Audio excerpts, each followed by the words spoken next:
Hi, welcome to some Christmas ideas with GourmetQuilter. This is part of our 2020 series. We're doing 20 ideas this time for Christmas things. This is idea number 3, and it's part of the whole 2020 series where there's 20 whole different things happening, each with 20 parts, because it's 2020. So because it's idea number 3, if you're interested, there's a pattern on GourmetQuilter.com that you can purchase for download and printing. If you did that, you're going to have something that's going to tell you all about the cutting and where there's shapes and things like that. That's all included as well. Other than that, I'm happy to show you what we're doing, and this time we're going to make a coaster. So we have previously made a placemat, a nice square placemat, and I thought on a Christmas table we would need some little coasters as well. So I think it's really nice if they match to a degree, so I'm using the same binding in the background, but other colours and things can change as well. So the coaster is quite similar in many ways to the placemat. We've got the little flange, we've got the binding, we've got applique, and so I've gone ahead and I've done the quilting on the background for the coaster. So I've just done lines. So on the placemat I just did vertical straight lines. On the coaster I thought it's really got to sit extra flat if you have a glass on there or something like that, so I've done the lines in both directions so that we've got a nice grid. I didn't measure everything, so it may not be exactly square. It was more just to make it nice and flat. So it's just a thin sort of cotton blend batting in there. I've got a nice red fabric on the back, same as this one. So the straightforward quilting, just using your walking foot if you've got one, or just your regular sewing straight stitch. And then we've got a little star. I thought a little star was quite nice on a little coaster to applique, so I've already traced it and cut it out with the fusible web on the back. And that just needs to be positioned somewhere in there so that it's fairly central distance around and things. It doesn't have to be straight or anything. We are going to be trimming the coaster a little bit smaller so that the edges are not so important when we're doing the quilting on small things like this. So I'm just going to iron that, and so if the star is slightly off center we can fix that when we do the trimming. And then I'm just appliquing just with a straight stitch, nothing fancy, not even free motion, not really the way I usually do applique, but this is kind of fun too. Because it's all straight lines, we can do this. So I'm just doing applique, just a straight stitch just close to the edge of the shape, but with just my regular sewing foot so that it's not hard to do at all. So I think that's pretty straightforward. I think anyone can do applique like that, where it's fused on and you just machine stitching around. So I am using a batik cloth, which does help prevent some of the fraying. The batik doesn't fray as much as some other cottons can do, so it's great for this sort of applique. This is all quite washable. I've done clothes, I've done all sorts of things with applique like this, and it's absolutely fine with that little edge on it there, as long as it's stitched in place. So I'll continue on and finish this little star, which is actually nearly done, and then I'll come back and show you the next stage. So I've gone ahead, I've finished the applique.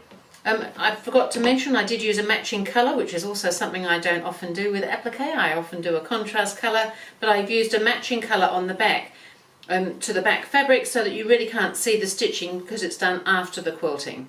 So now I'm going to go ahead and I'm just going to trim off these edges so that we've got a nice square shape ready to do the binding on. And I think it's a great way to do things, to do it like this, because you can just do the quilting and not have to worry too much about how it's looking until you trim it all off and it's all nice and tidy. So that's all done now. Now it's all ready for us to pop our flange on. So I've got my little pieces of flange already here. So they're just a strip cut and then pressed in half. And so we're just going to place the raw edges level with the outside of the coaster, and we're going to do the same thing on the other side. So, and I'm just going to stitch those in place, just probably about 1/8 of an inch in from each side, so that they're just sitting nicely and held in place, and so that that stitching line won't show when we come to do the binding and things. So as I said, just about 1/8 of an inch. Both sides, and then I'll put the top and the bottom on over the top so that they overlap at the corners. So 1/8 inch stitching, and that's it. So I will go ahead and do this and show you the next bit. So I've gone ahead and I've put all my pieces of flange on so that they're just going to sit inside that binding nicely. And as you can see, I'm using some different colours. I think it's kind of fun to have lots of colours. And now I'm going to put my binding on. So often we have our binding folded. I don't generally fold mine before I start sewing. It's just the same as when we bound the placemat. It's the same as binding a quilt, but we're working on something quite small. So there's just a couple of things to remember when you're doing it this small. The way I like to start mine is I like to fold that corner over so that those edges are together, and so you've got a nice diagonal corner there. And normally I would sort of start somewhere on a side, and I'm going to do that this time, but there's not a lot of side. So I need to start fairly close up to the corner. I don't want to be right at the corner because this is going to come around, and we've got to leave ourselves enough room because I'm going to be machining it down on the front to be able to tuck that other end in when we get there. So I'm just going to start just a little bit down from the corner, and I'll show you this because it's just a little bit fiddlier than the average quilt binding, even though it's the same method. So I'm just going to stitch down, just using my 1/4 inch seam allowance, till the end of that folded bit, and then I'm going to come out. Then I'm going to fold this over. Now normally I leave a couple of inches or so, but I can't on something this small. So I'm just going to stitch probably just from about 1/2 inch away from the corner, just that little bit, and then we stop 1/4 inch short to do the fold. Just so that there's an area that we can start tucking in. And so then when I get to the corner here, I could take it out, but I think when it's this tiny, I'm just going to turn it so that I stitch out on that diagonal point there, rather than having lots of little back stitches and things.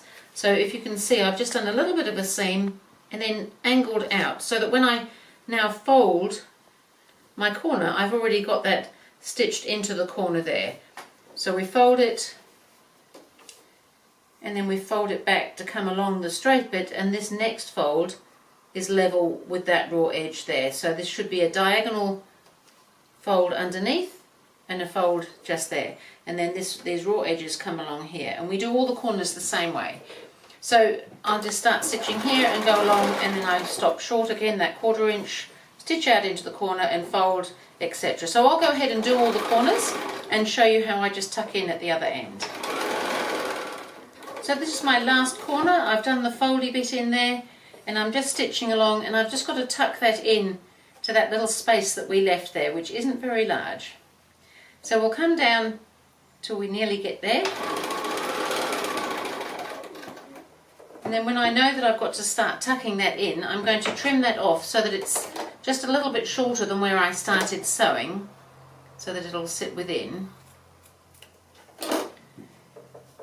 And pull my folded over piece, tuck that right in there, and then I'm leaving my needle in so things don't move too much, and just tuck that in to there, pull that down so that it's all sitting nice and flat where it folds over, and then continue on that seam to join up that little bit there. Just this means opening out this corner a little bit to do that. So just a little bit fiddlier than a larger quilt, but really no problem at all.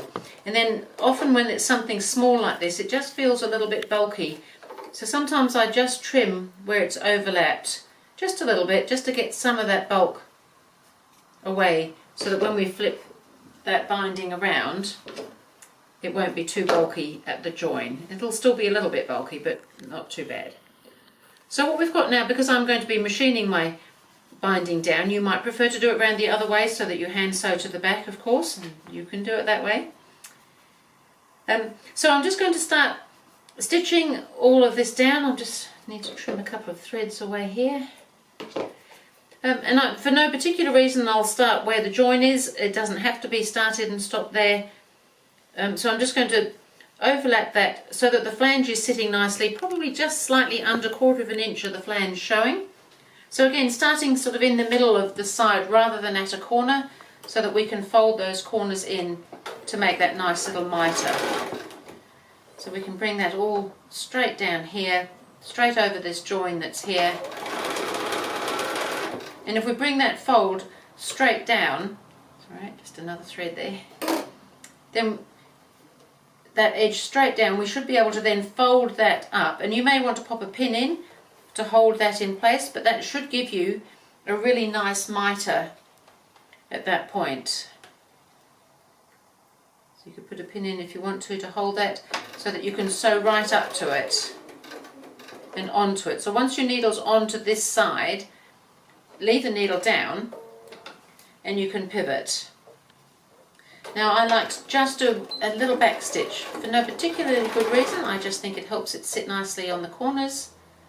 And now I'm just going to continue on. And so all the corners are done the same way. Bring that fold down, flip it up to form that nice mitre at the corner. So I'll just keep going and show you when I get to the other end. So I'll come round the last corner and I'm just coming back to where I started, and I'll just do a little back stitch to end off. Trim off my thread, and that is looking pretty much like a little coaster to me. I love that red and white stripe. It does give it that little festive look. And I thought that a whole set of coasters, whether they be used on the table or just for your coffee around the season time, that was a great idea. And I think that they go in nicely with the little placemats. So that was Christmas idea number 3, and I will see you again with idea number 4.